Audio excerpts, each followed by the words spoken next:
Join us for a Tesla Model 3 full review with a racetrack special. Let's go!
The front here, by the way, in my Thomas Blue favorite color, they should rename it that way, don't you think so? Well, the hood here is very, very low, again, but all sleek design lines. And I see a little bit of a proportion problem when the hood is very low and then there's this big glass house on top that can look a little bit less beautiful than, for example, with the Tesla Model S, where the hood is also a little bit longer than too. But then again, a low hood has also an advantage. You'll soon see it from the interior. 4.70 m, 15'4" or 185 inches is the length of the Tesla Model 3, so it's a mid-size sedan. And the special design feature here is, again, as we've seen with the other Teslas, this very sharp design line right here at the end of the rear windows. Other than that, special feature also with those door handles that they are seamlessly integrated. Cameras all over the vehicle, for example, also right there. They're used also for the Autopilot system, which is now also included not only with the things that go in your lane, but also for changing lanes. Wheels come with 18-inch standard, then it's 19 inches of optional available, and those ones here are the 20-inch, because this one is the performance model. Comes with 20-inch wheels and with red brake calipers. Those one then are the special Brembo brakes as well. We'll test them on the track later. The rear does resemble a Model S a little bit more, especially with this tail lamp design right there. The performance model of the Model 3 also gets this carbon rear lip. This is a special feature for that. Other than that, again, you see those rather sleek design lines, so they already try to reduce the amount of design lines here in the rear. Also says here dual motor, because this is the performance model. Overall, talking about the end, it's not engines, it's motors when we talk about electric motors. You start with a rear-wheel drive motor only, so just at the rear axle, 50 kilowatt-hour battery, and then there's a bigger 75 kilowatt-hour battery. Then you also get the dual motor, so one motor in the rear and one motor in the front. You have an all-wheel drive without a mechanical link. It will still work together, somehow communicate. Special feature about that one coming up in the track mode. Well, and then with this dual motor setup, they can reach an acceleration figure of just about a little bit over 3 seconds to 60 miles an hour or to 1 kilometers an hour. And the base entry level version with the 50 kilowatt-hour battery and just a rear motor, that one would be over 5 seconds in the acceleration figure, so that's the difference. The charging port is right here. You can open it from the inside of the vehicle, or like this, press it, and then you see this different than the one from the Tesla Model S or X. So the Tesla Model 3 uses CCS, the both together, for the DC charging, 150 kilowatt max, and just the AC would be then the 11 kilowatt charging.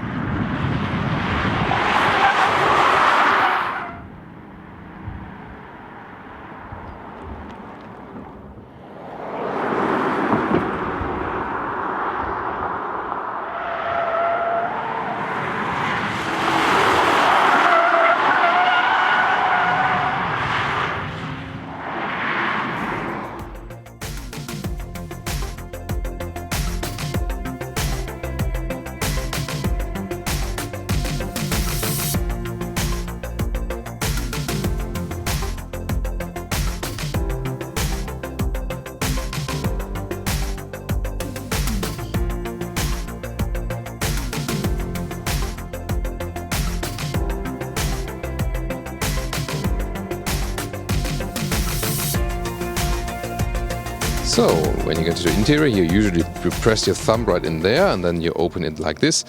I mean, you have this full integration then of the door handle. It's good for wind efficiency, for example. It's a little bit more complicated to open it like with a normal door handle. So it's also like a little bit matter of taste or what you get used to it. Then the inside, interesting thing is all material they were used is all leather red. So it's nothing here at the inside of the door from animal source. That's really a step forward. You can see already this clean design. You open the door right here, by the way. This is to open the door from the inside. Very interesting.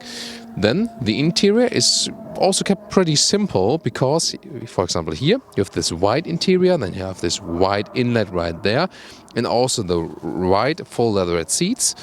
And it's really cool because they feel very, very soft, and so no one could really see at first sight or feel at first sight that it's not animal based. So it's actually quite cool. You might also ask yourself, if you go for the white interior, about stains and stuff. Yes, of course, they collect stains more easily than darker seats.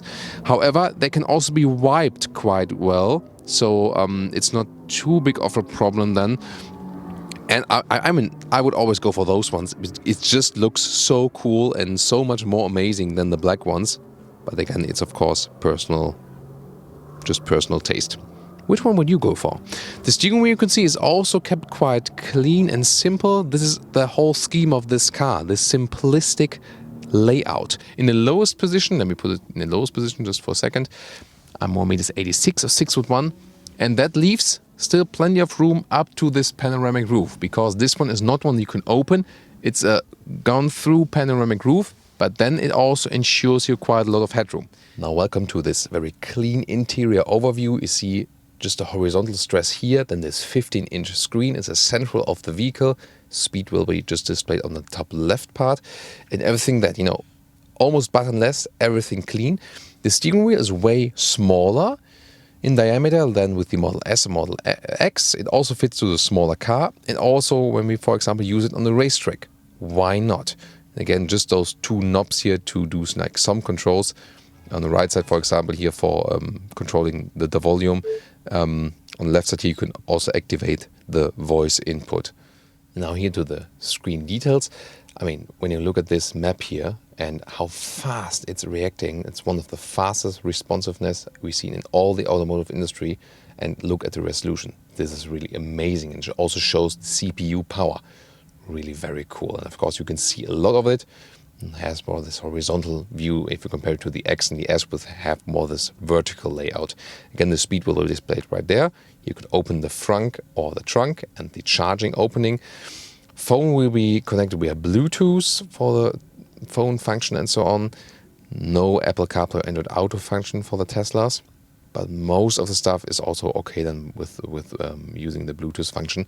Driving, you can, for example, go to the standard regenerative braking or low, so you have both the possibilities if you rather want a one pedal drive feeling or a little bit less from the regeneration. That's very interesting. Also how to turn in the creep mode or not. This is, well, it's not creepy, but the creep mode. So when you leave off the brake pedal, that the car rolls a little bit like with an automatic car with an ICE, or that it doesn't do it.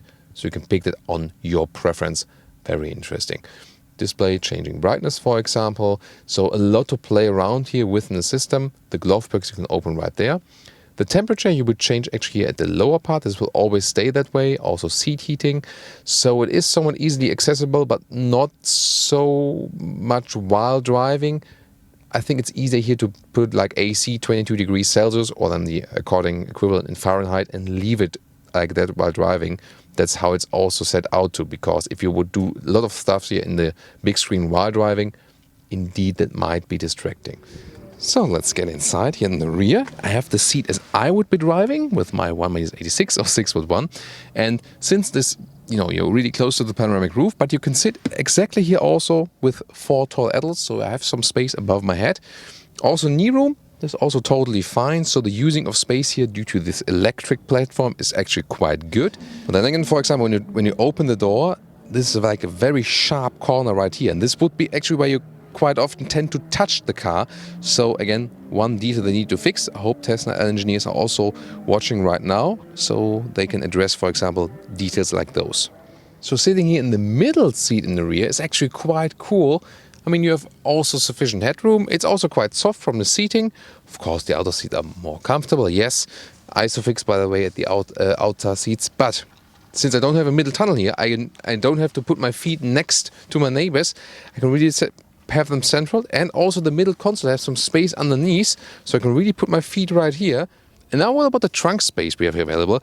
My wish would have been that the Model 3 with, like this fastback opening.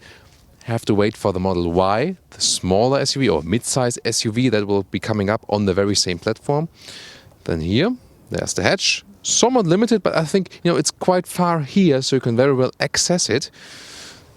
There's some more space underneath, for example, for the charging cable. And I mean, this is reasonable space underneath. You can even put a cabin trolley in there, in just this hole. Very interesting.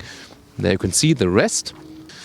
So, and then, I mean, those front seats are a little bit more forward than they would be actually while we drive. So, this is then here 2 meters, so up to front seat. So, longer things to transport.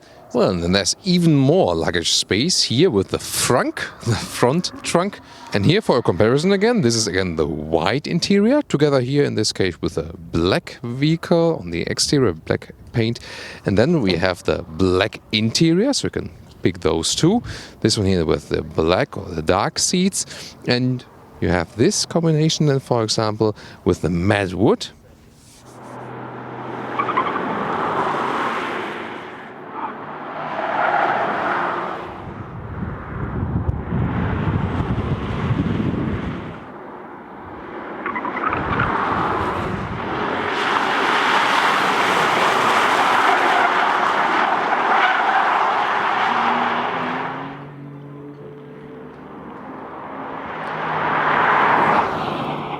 Welcome to this driving experience of the Tesla Model 3, and you can see here when I'm easing it around, the turning circle is not too narrow, I feel, by the way, but the resolution of the rear view camera is pretty cool here in the screen.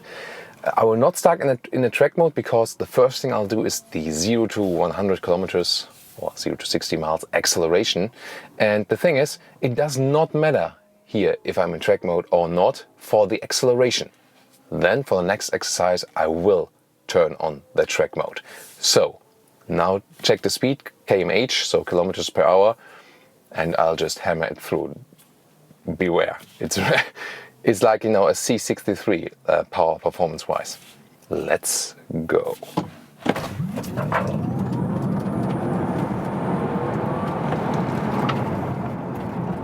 Wow. That is amazing, right? Wow.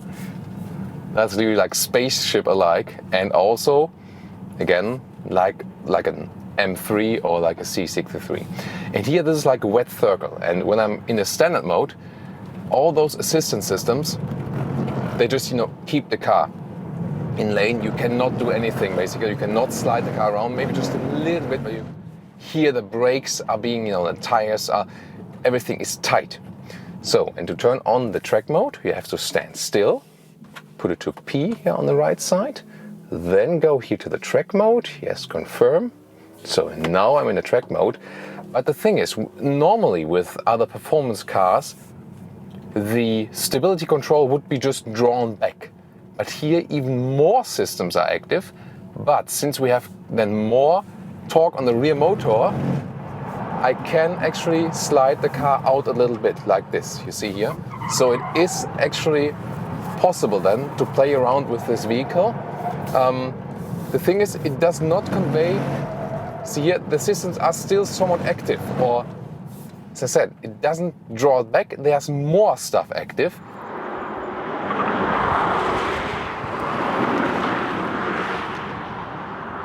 The whole cooling system changed, the distribution front to rear axle from the motors, this is changing, and also the overall torque steering functions. This is all changing now with the track mode. So it's not, again, deactivating system, it's activating more systems. And that's very interesting. Acceleration is just the same, but we'll see a difference then in handling. So although more systems are being activated, the car will get somewhat a little bit more loose, so to say, but not as loose, of course, as you would have a normal racing car where you deactivate all the systems. Let's go. Here back to the cones.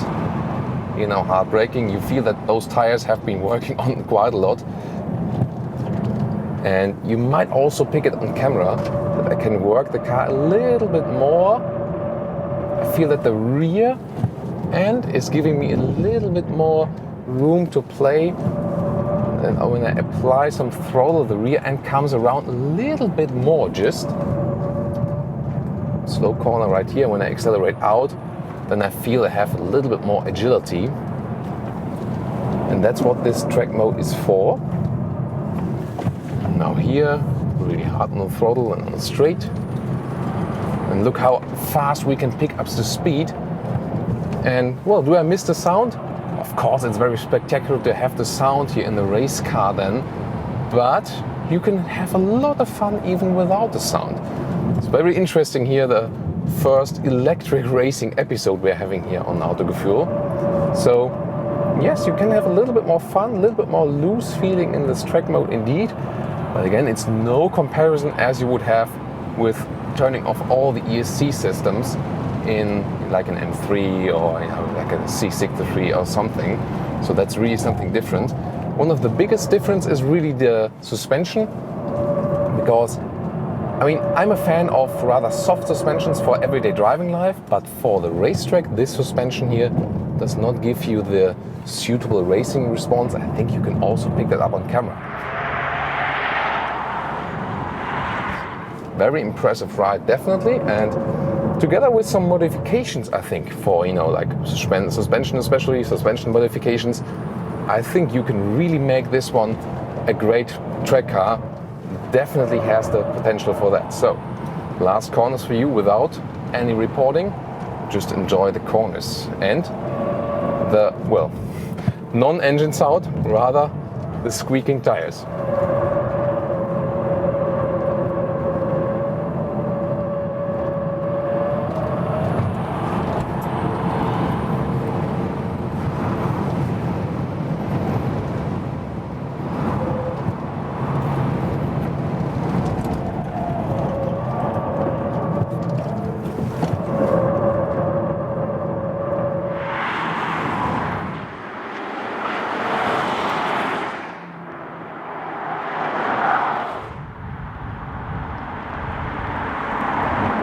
And now to street driving the Tesla Model 3 with Thomas's driving lounge, the normal driving. We also still have the performance model with the 20-inch wheels here and of course the sporty performance. And when you go over some bumps, you feel that you have just a fixed suspension with the 20-inch wheels. It will be a little bit better with smaller wheels. And also when you don't pick the performance suspension, that again would be my tip for the everyday driving life for a Model 3. So get the big battery capacity, but then not the performance model, not with the sportier lower suspension, not with the 20-inch wheels. Will of course still be okay, so I'm driving that one here now, but if you're seeking the best driving comfort, the other choice will be a little bit better. One of the big questions was initially, what about the speed when you don't really see it? And indeed, GT cars going to the track. And when you see it here right on the screen, you have to look a little bit to the side, yes, but it's still somewhat okay because it's very bright and also big. However, still sticking to my claim that a head-up display would be a great addition, with one of the features they could make optional. And again, you get a very smooth driving feeling. You can very well control the throttle input. You just lift the throttle and the car decelerates just a little bit more. So I'm hardly using the brakes myself. If you, for example, you're stuck behind the other cars, you just leave a little bit off the throttle and then it's already just fine.